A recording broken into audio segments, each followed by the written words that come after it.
Vous commencez. D'accord. Ok, bonjour, merci à tous d'être venus.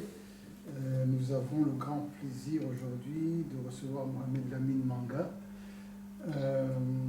qui va nous parler de son livre, La Casamance dans l'histoire contemporaine du Sénégal. C'est un grand plaisir de le recevoir ici dans cette maison, la Maison de l'Afrique, qui a été inaugurée le 3 mai. Donc c'est une maison toute neuve, qui est votre maison.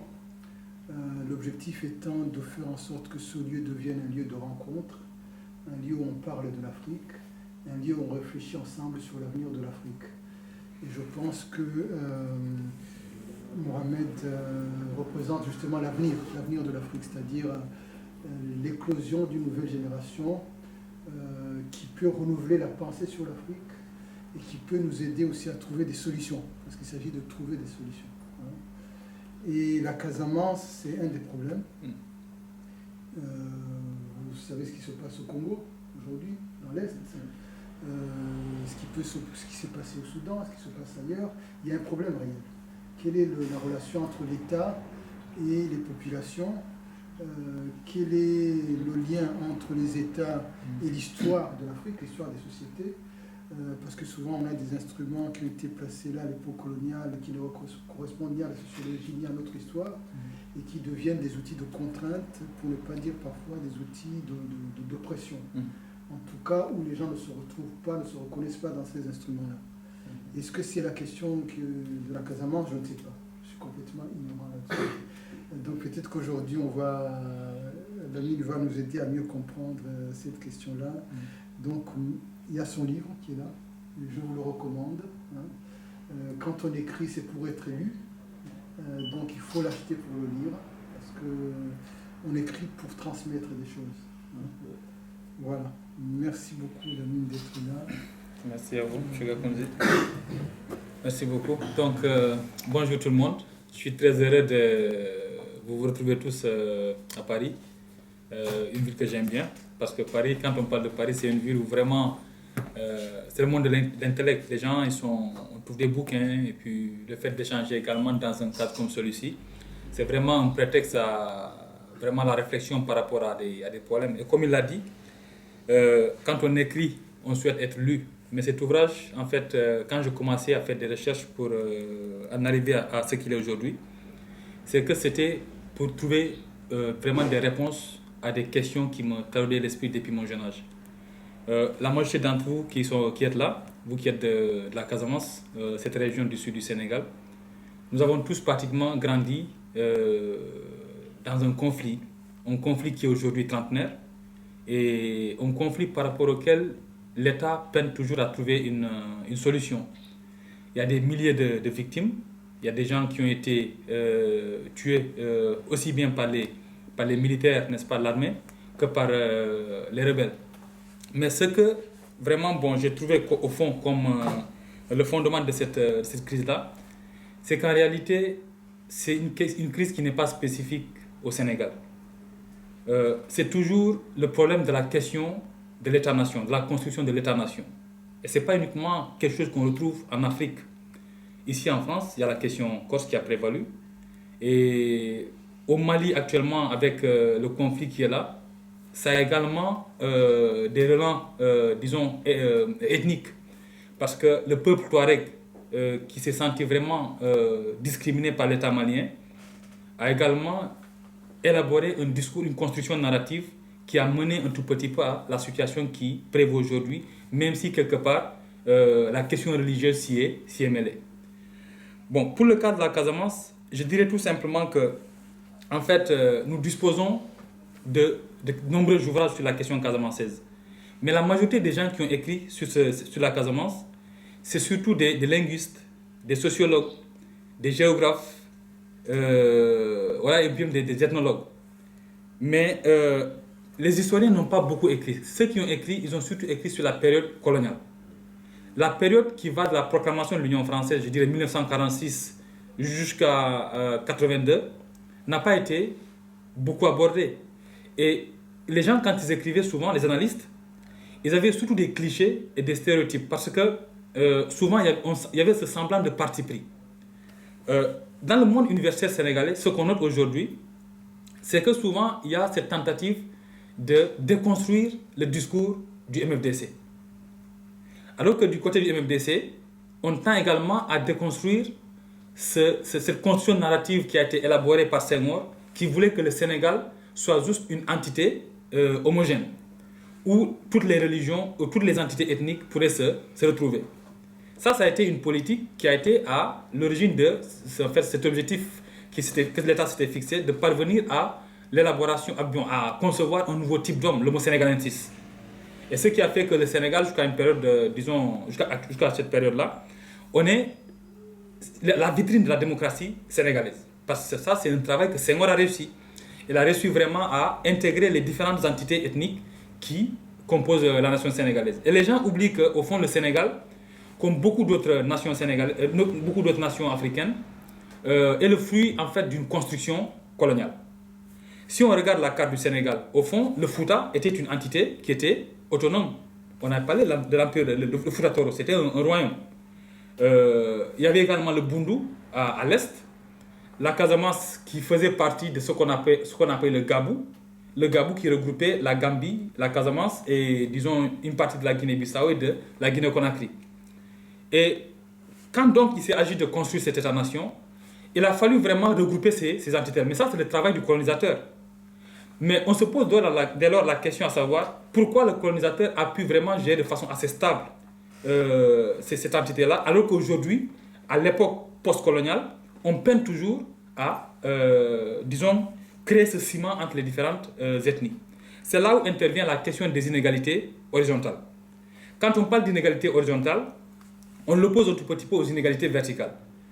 La situation est la suivante, c'est-à-dire qu'il y a plusieurs entités ethniques qui composent la nation, mais il y a une majorité ethnique qui polarise les leviers économiques, les leviers politiques, tous les leviers de l'État. Et cette polarisation construit au fond à une discrimination de certaines minorités. Et lorsque les minorités ne se retrouvent plus dans la gestion de l'État, il y a des frustrations. Et lorsqu'il y a des frustrations, il y a juste des prétextes qui sont attendus. Et pour le cas de la Casamance, c'est la question du foncier. Parce que les gens étaient discriminés. Il y a des frustrations, ils se sentaient vraiment exclus. Il y avait des gens qui ressentaient un mépris culturel. Parce qu'au fond, dans les médias de l'État, dans les médias nationaux, comme également dans même l'écriture de l'histoire du pays, on ne prenait pas en compte l'histoire de certaines minorités. Et la Casamance faisait partie de ces minorités dont l'histoire n'était pas enseignée dans les établissements scolaires, du primaire à l'université. Et quand la question foncière a émergé dans les années 70 avec l'expropriation des peuples autochtones, on a parlé du maire Moumoud Ablaïsi qui était là. C'est vrai, il est originaire du Nord, mais il a été élu maire de la ville de Ziguinchor. Et c'est lui, avec le gouverneur Khan, qui est également un originaire du Nord, c'est eux qui ont mis en place une politique d'expropriation des autochtones. Et les gens ont été frustrés, ils se sont servis de cela comme prétexte. Et au même moment, pendant que, disons, les élites casamancaises qui n'avaient pas pu se frayer un chemin dans la bureaucratie sénégalaise, puisqu'ils étaient exclus, ils ont inventé un nouveau discours pour vraiment, disons, caractériser la Casamance comme une région discriminée. Et quelquefois, il y a eu de l'exagération dans le discours qu'ils ont élaboré. C'est vrai que l'État n'a pas vraiment su mettre en œuvre une politique équitable dans la gestion ou la répartition des ressources à travers le pays. Mais à côté de ce discours-là qui vraiment prenait en compte cet aspect-là, il y a des leaders qui ont également mis en place un autre discours pour vraiment trouver toutes les occasions qui leur permettaient de prouver qu'effectivement la Casamance n'était pas une entité du Sénégal. Là, je parlerai de Nkrumah et de Diamacoune. C'est eux qui, et Sidi Badji, Sarani Badian, ils ont été à l'origine de ce qui est aujourd'hui le MFDC. Et donc la question des inégalités horizontales, c'est un problème. Mais quand je parle aussi des clichés et des stéréotypes, c'est qu'à travers ce discours-là, on est arrivé à une situation. Le Casamançais, en général, croit que les gens qui viennent du Nord, c'est des opportunistes. Et on a eu le cas des marchands nordiques qui viennent spéculer un peu avec les produits des agriculteurs locaux. Ils fixent des prix. Et donc, les Casamançais sentent que vraiment ils sont exploités. Et lorsque l'État a supprimé l'ONCAD, qui était une structure d'encadrement des paysans, ils se sont sentis un peu sevrés. Du coup, lorsque la voie de la bureaucratie ne s'offre plus aux jeunes Casamassais qui sortaient de l'université, et lorsque également le secteur de l'agriculture n'est plus un secteur porteur, et en plus il y a l'expropriation des agriculteurs locaux, tout cela a conduit à cristalliser les frustrations. Et lorsque la répression s'en est suivie, c'est ce qui a entraîné la naissance du second MFDC, donc le mouvement des forces démocratiques de la Casamance, qui lutte aujourd'hui pour l'indépendance. Mais il ne faudrait pas qu'à travers ce livre-là, que le lecteur en arrive à faire la confusion entre le MFDC originel et ce second MFDC. L'amalgame est souvent fait par les analystes ou bien même des gens qui se prononcent, bon, les journalistes et les décideurs politiques. Le premier MFDC, au fond, c'est un mouvement politique, un parti politique qui ne revendiquait pas l'indépendance de la Casamance.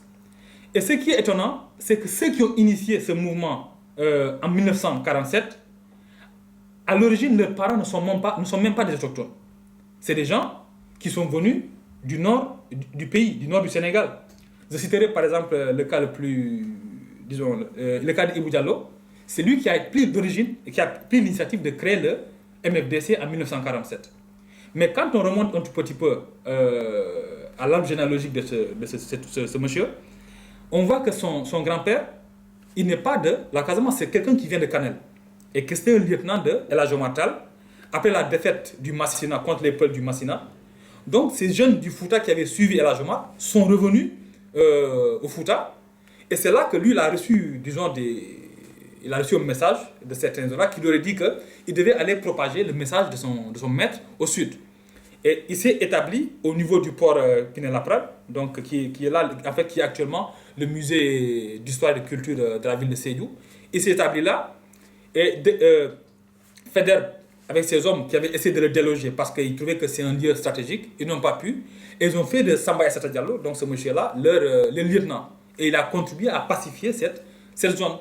Donc c'est le petit-fils de ce monsieur-là, donc Ibou Diallo, qui a créé le MFDC avec Émile Badiane, c'est lui qui a appelé Émile Badiane.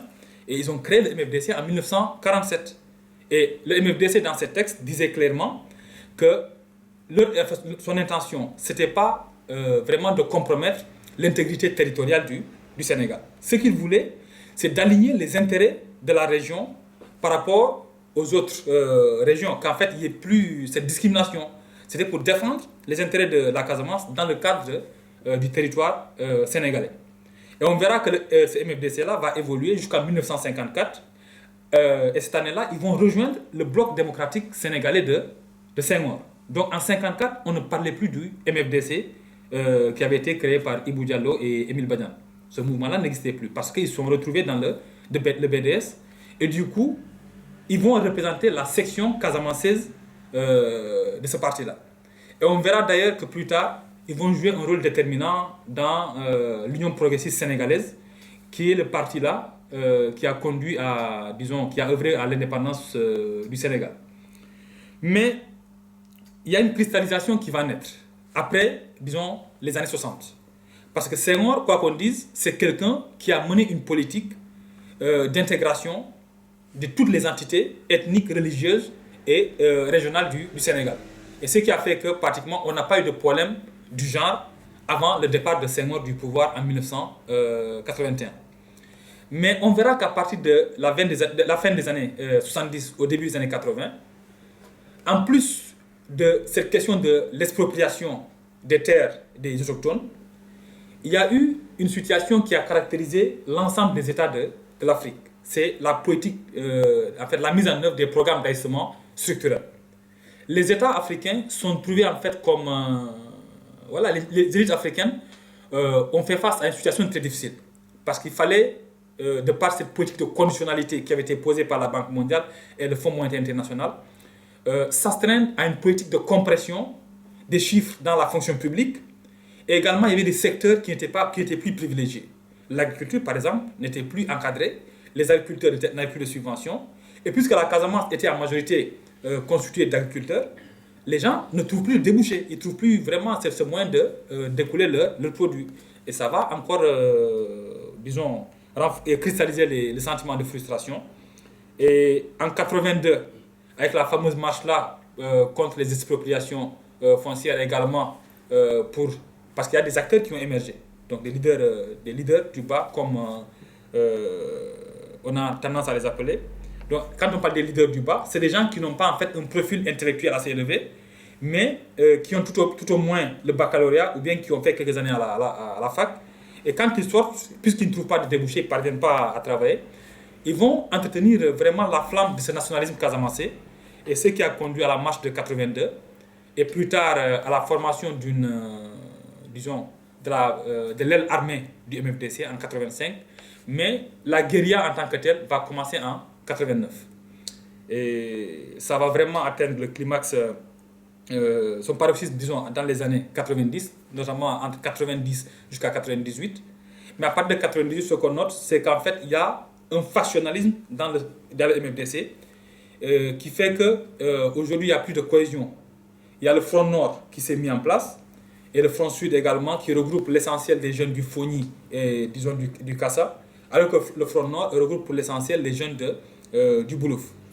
Mais la question qui se pose également à travers ce livre-là, c'est comment le processus de paix est géré par l'État sénégalais. Si du temps de Diouf, il y a eu 4 stratégies qui ont été mises en œuvre, du temps de Wade, même s'il y a eu un volontarisme réel, la politique des mallettes qui a consisté à distribuer de l'argent à certains chefs du maquis a rendu difficile la tâche de l'État, parce que chacun courait pour trouver de l'argent.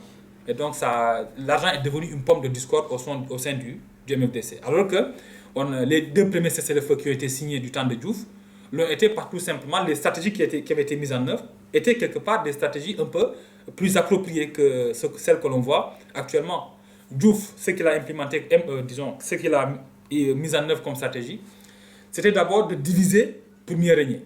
Il fallait casser l'homogénéité de ce groupe des indépendantistes. Bon, ça a eu des résultats un peu mitigés. Ensuite, il a mis en œuvre également une politique d'investissement dans la région, avec les écoles qui étaient construites.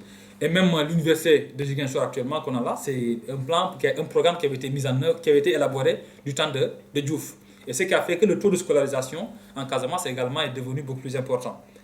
Et ensuite, il a mis en œuvre également une politique d'inclusion, en fait, de prise en compte de l'élite locale. C'est à ce titre que, par exemple, des gens comme Robert Sagna, Makili Gassama, Landine Sané, Daoud Sissé, bien d'autres ont pu siéger dans le gouvernement en tant que des élites représentatives de la Casamance. Et l'autre stratégie, c'était la répression. Donc avec vraiment l'armée qui a sévi.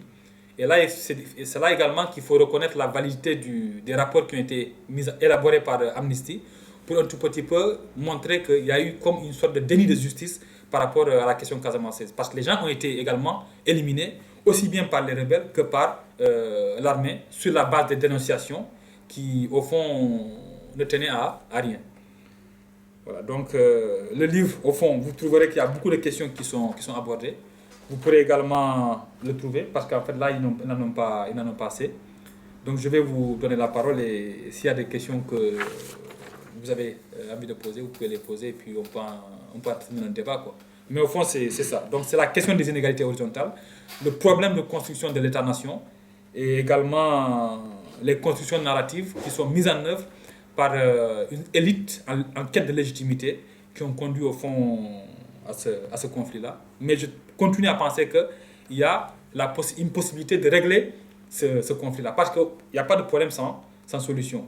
Et à mon avis, il y a une alternative à laquelle j'ai réfléchi, c'est d'abord d'établir la justice, une politique équitable de distribution des ressources du pays, mais également investir et développer la région. Parce que les jeunes, les jeunes qui sont dans le maquis aujourd'hui, s'ils parviennent vraiment à trouver du boulot, à subvenir à leurs besoins au quotidien, je ne pense pas qu'en fait, ils iraient jusqu'à prendre des armes Parce que quand on prend une arme, c'est qu'au fond, on sait qu'on peut tuer, mais également qu'on peut être tué.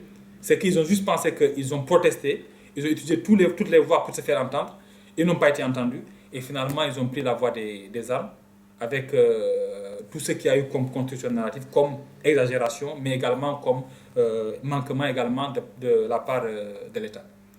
Voilà, donc au fond c'est ça. Je vous remercie et je m'attends à des questions.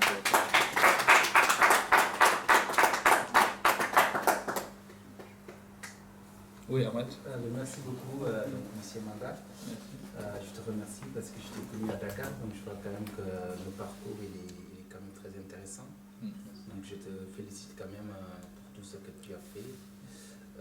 Effectivement, en suivant ton exposé, donc je remarque quand même que tu as pu nous décrire en fait donc, toute cette évolution d'ordre social, d'ordre économique.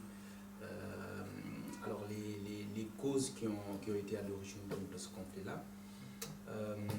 Effectivement, je voulais tout à l'heure te poser une question, mais j'ai vu que vers la fin, tu as un peu abordé la question, parce que je voulais savoir quand même, aujourd'hui, toi qui es spécialiste en fait donc, de cette partie du Sénégal, et que la paix en Casamance quand même, ça me tient à cœur en tant que Sénégalais. Donc tu as abordé un petit peu, mais je voulais quand même que tu reviennes à peu près sur, voilà, sur ce que tu préviens, sur les perspectives en fait.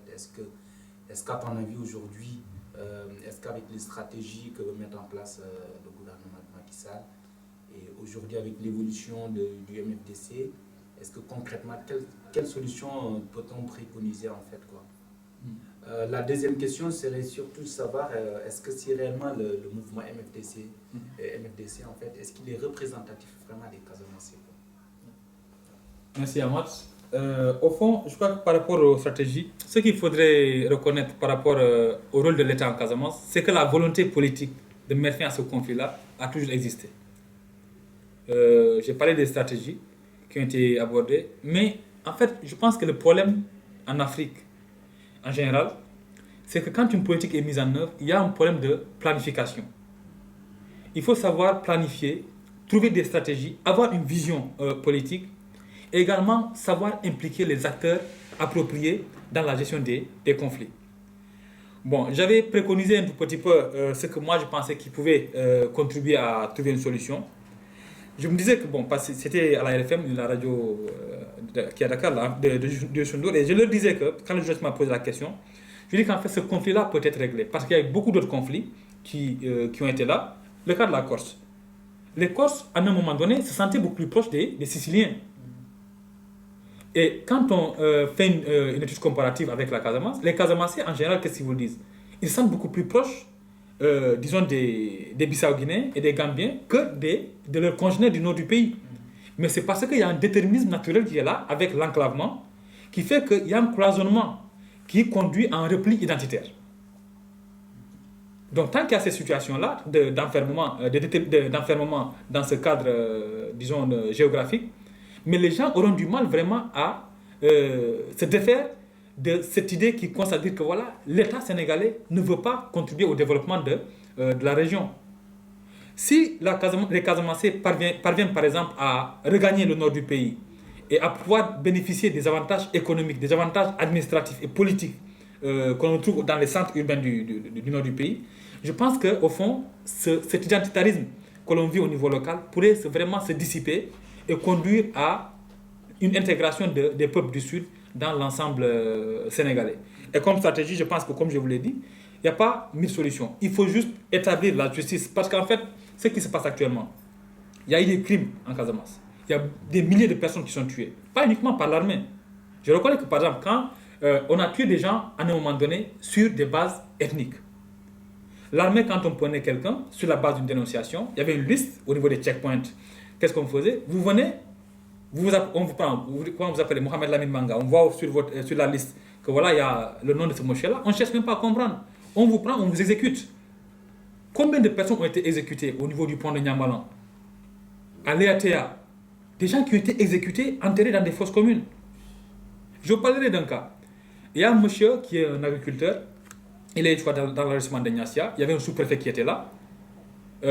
Il y a une grande amitié qui a existé entre ce monsieur-là, cet agriculteur, et le sous-préfet.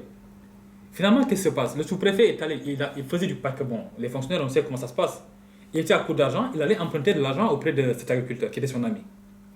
Le monsieur, à un moment donné, l'agriculteur va revendiquer son argent. Et le sous-préfet, il va le dénoncer auprès des militaires qui étaient là, pour dire que ce monsieur est un rebelle. Parce qu'il ne parvenait pas tout simplement à être solvable auprès de ce monsieur-là. Et qu'est-ce qu'on fait? Le monsieur est exécuté et le sous-préfet a été muté, il a été affecté dans une autre région. On me parle également du cas d'une fille qui a eu un problème avec son père en Casamance. La fille qui était en état, qui avait une grossesse, son père a voulu tout simplement la renvoyer de la maison. La fille, bon, ne sachant pas où aller, est allée dénoncer son père auprès de l'armée. Et finalement, on l'a accusé d'être un rebelle. Il a été exécuté. Il y a autant de cas. Des gens qui sont trouvés tout simplement en train de récolter du vin, eh bien on les descend, juste comme des lapins comme ça.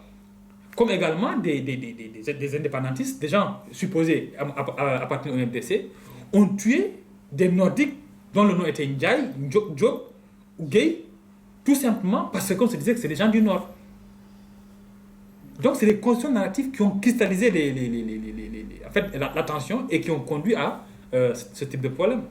C'est qu'au fond, l'État, comme certains leaders du MFDC, ont été responsables dans ce qui est arrivé. Et aujourd'hui, je pense qu'il faut aller au-delà. Mettre en œuvre une politique qui va établir la justice par rapport aux crimes qui ont été commis. Mettre en œuvre également une politique de développement équitable entre les différentes régions du pays en matière d'investissement. Également investir et voilà, développer la région. Je pense que si les jeunes parviennent à trouver des débouchés, ils vont pas prendre les armes. Mais cela nécessite également au préalable qu'on implique des peacemakers, ou bien des gens qui ont l'habitude. Au niveau des Nations Unies, il y a ce qu'on appelle les peacemakers, c'est des gens qui sont spécialisés dans la résolution des conflits. Donc une fois il y a que ce pôle des peacemakers, également des chercheurs qui vont faire le diagnostic par rapport au conflit, préconiser des solutions qui seront prises en compte par ces peacemakers, également que l'État également puisse établir un calendrier, un échéancier dans la résolution de ce conflit-là, dire que voilà, dans le court terme, voilà ce que nous voulons, dans le moyen terme, voilà ce que nous envisageons, dans le long terme, voilà également ce que nous avons comme objectif, en impliquant les acteurs appropriés. Et je pense qu'on peut trouver une solution à ce conflit-là. Mais il ne faudrait pas attendre de trouver une solution pour ensuite investir. Il faut continuer à investir, impulser une politique de développement durable et continuer à négocier. Au fil du temps, les Casamancés se sentiront sénégalais. Parce qu'au fond, c'est ça. Je pense que l'État doit aider les Casamancés à se sentir sénégalais, mais les Casamancés aussi doivent assumer leur casamancité sans pourtant renier la République. Ça se fait avec les gens de Thiès et un peu partout. Donc au fond, c'est ça. Et je pense que, au fond, lutter pour l'indépendance n'est pas profitable à la Casamance. Parce que déjà, c'est une région qui n'est pas homogène.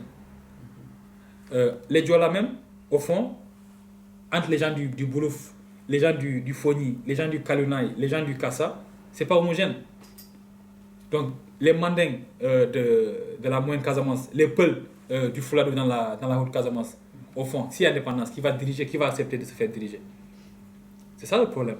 Donc, au fond, il faudrait que ces égos, disons, ethnicistes, qu'on puisse les oublier un peu et qu'on puisse adhérer à l'État. Mais il faudrait que l'État également puisse avoir cette politique d'intégration et de prise en compte des différentes entités du pays. C'est tout le problème que voilà, les dirigeants africains ont.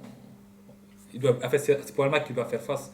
Parce que si ça s'est réglé, vraiment, bon, tous ces conflits qu'on est en train de connaître un peu partout à travers le continent, on aurait pu les éviter.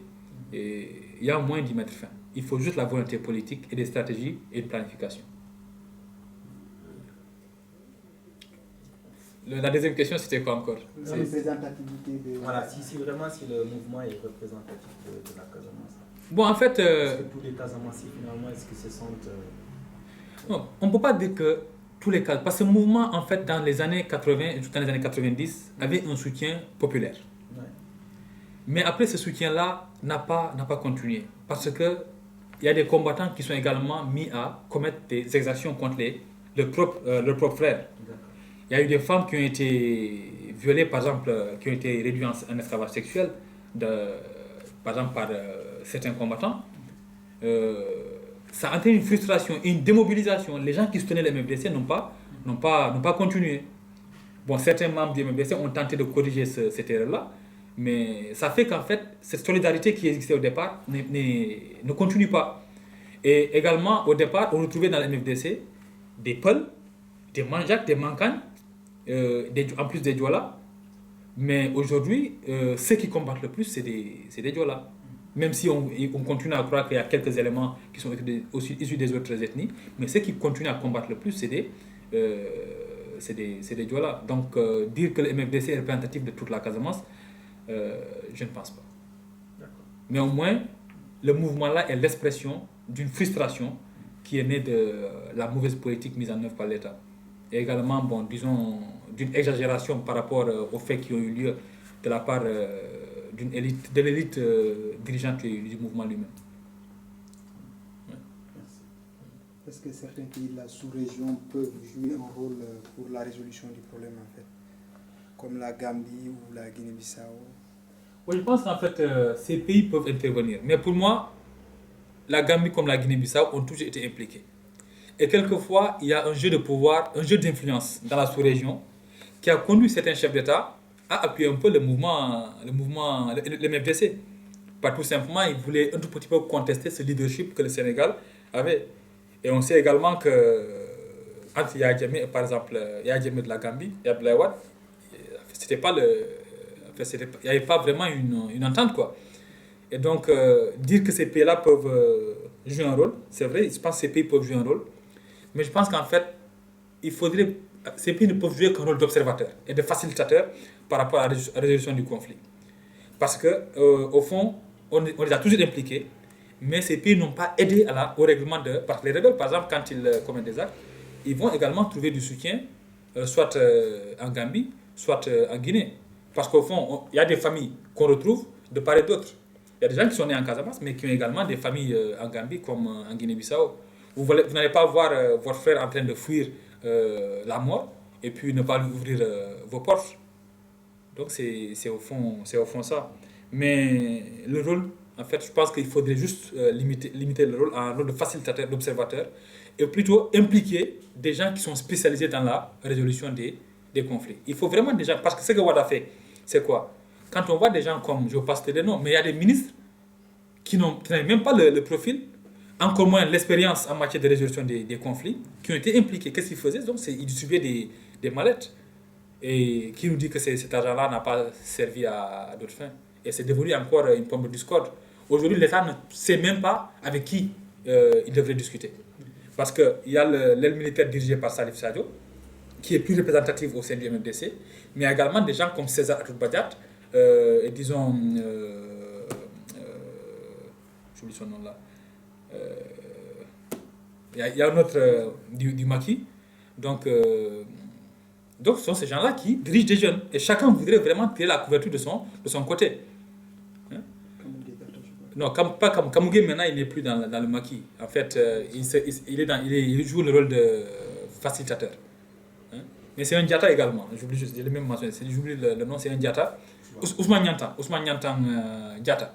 Voilà. Donc, lui aussi, chacun voudrait tirer la couverture de son côté. C'est que César, aujourd'hui, il met un préalable, il dit qu'il faudrait il y ait d'abord une unification du MFDC pour pouvoir négocier avec l'État. Mais pour unifier, ça sera peut-être qu'une unification organique parce qu'il y a des tensions qui sont là. Même entre les combattants du MFDC, il y a des problèmes. Il y a des gens qui en veulent aux gens du Front du Nord parce que certains d'entre eux ont collaboré à un moment donné avec l'État. Ils ont pu bénéficier des moyens de l'État. Il y a l'État a donné des moyens au cadre de Kamougué Diatta quand il était là. Hein? Mais donc, il y a ces problèmes, il y a ce factionnalisme au sein du MFDC qui fait que maintenant l'État trouve du mal à trouver un interlocuteur qui pourrait vraiment regrouper tous les combattants du MFDC. Donc c'est tout le mal qu'il y a là.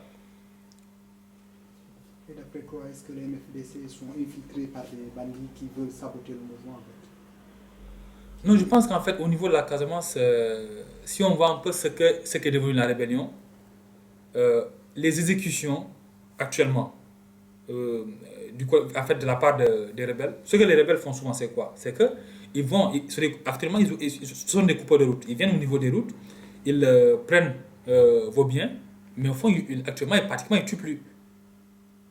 Donc, je ne dirais pas que c'est devenu un banditisme, mais ils combattent plutôt contre l'armée. Parce qu'il y a certains qui sont arrivés à l'idée que voilà, ils ne doivent plus commettre des actions contre les populations. Donc, ils font des attaques beaucoup plus osées, beaucoup plus téméraires contre l'armée. On voit que maintenant, l'armée a des difficultés.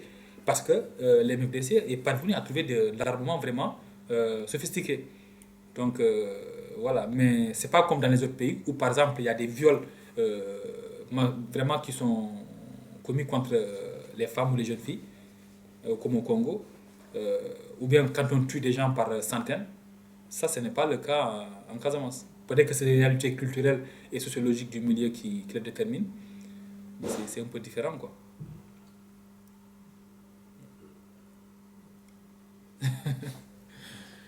Est-ce qu'il y a d'autres questions? Oui, Karfa? Bon, bonjour. Bonjour. Tout d'abord, je m'excuse pour le retard parce que normalement on devait être là à l'heure. Vous savez que là on habite dans les 7-8. Franchement, comme depuis hier il est arrivé, il est trop tard. Je voulais juste être à l'heure.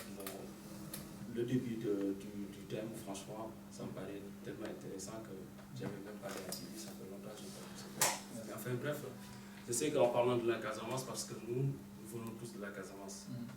Mais j'ai deux questions à peu près qui me paraissent un peu bizarres, c'est-à-dire, bon pas bizarre, mais qui me fracassent un petit peu, parce qu'en disant le MFDC, tout au début en partant, bon, ils sont partis en base de politique. Ah oui. Mais pourquoi après à un moment donné ils sont arrivés, parce que comme je n'ai pas eu le temps de, bon je sais que j'ai lu le livre, peut-être il est de temps, mais je voulais savoir pourquoi à la base, après à un moment donné, c'est devenu bon, une querelle entre eux, et puis ça ne s'arrête pas, c'est-à-dire au lieu d'aller directement, mais après c'est les civils qui sont derrière, qui sont en base de rien du tout, tu vois ce que je veux dire, qui sont en base de rien du tout, qui sont, voilà, des statuts qui sont là. Mais par rapport à ça aussi, qu'est-ce qui se passe, et puis avec le gouvernement aussi, bon, parce que tu en as parlé de l'ancien président, c'est-à-dire Abdoulaye Wade. Abdoulaye Wade, il était venu, il a fait son système pendant 10 ans, et maintenant, bon, avec l'actuel président qui est Macky Sall, d'après toi, est-ce qu'il y aura un changement ou un avancement qui fera que notre Casamance, un jour, nous aussi, que ce soit nos fils, nos petits-fils, feront ce bonheur de paix, de sérénité dans notre pays? Merci. Merci beaucoup. Okay. Ouais, en fait, je pense que, comme je le disais, comme vous l'avez répété d'ailleurs, le MFDC à l'origine était un parti politique. Et ceux qui l'ont créé, leur objectif, ce n'était pas l'indépendance. Ils disaient carrément dans les statuts, vous retrouvez les statuts, je les ai reproduits en annexe, que leur objectif, c'était vraiment, je peux même vous dire ça, que c'était d'aligner les intérêts de la Casamance sur ceux du reste du pays, sans pourtant porter atteinte